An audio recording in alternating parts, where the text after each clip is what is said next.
आज सकाळी छत्रपती संभाजीनगरवरून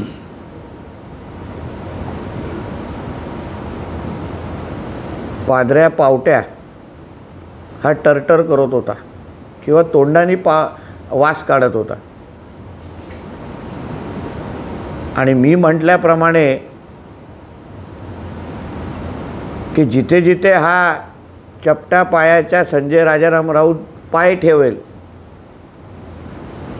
तिकडे तिकडे या तर ते घर तुटलेलं आहे, या तर तो पक्षच फुटलेला आहे किंवा त्या पक्षाचं नामोनिशान मिटलेलं आहे।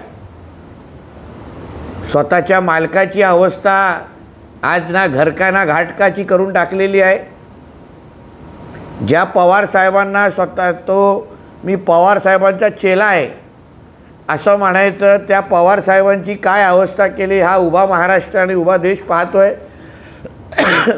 आणि मी काही दिवसा अगोदर माझ्या ट्विटमध्ये हेच सांगितलेलं, उद्धव ठाकरेंना संपवलं, पवार साहेबांना संपवलं, आता उरली काँग्रेस आणि काँग्रेसची काय अवस्था झाली आहे हे तुम्ही कालपासून आणि आज 12:30च्या पक्षप्रवेश नंतर तुम्हाला कळलेलंच। म्हणजे पहिल्या दिवसापासून जे मी सांगतोय की ह्या चपट्या पायाच्या संजय राजाराम राऊतला कोणीही घरात घेऊ नये, पक्ष कार्यालयामध्ये घेऊ नये आणि त्याचा परिणाम काय होतात हे तुम्हाला सातत्याने महाराष्ट्रामध्ये दिसतंय। सकाळी मोठा सांगत होता की आदरणीय पंतप्रधान नरेंद्र मोदीजी असो किंवा आमचे देवेंद्रजी असो, ह्यांनी राजकारण नासवलं, पण 2019 पासून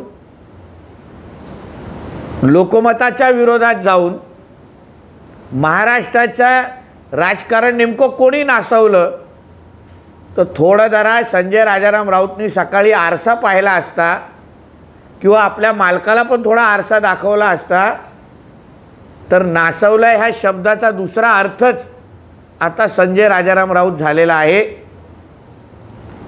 म्हणून तुम्ही कितीही वल्गना करा, आता काय तुमच्या महाविकास आघाडी नावाचा हे जे काय फलक आहे त्याला तुम्हीच जाऊन त्याच्यावर हार टाका। कारण का मी परत एकदा सांगतो की महाविकास आघाडी नावाचा पोपट अधिकृत पद्धतीने मेलेला आहे आणि आदरणीय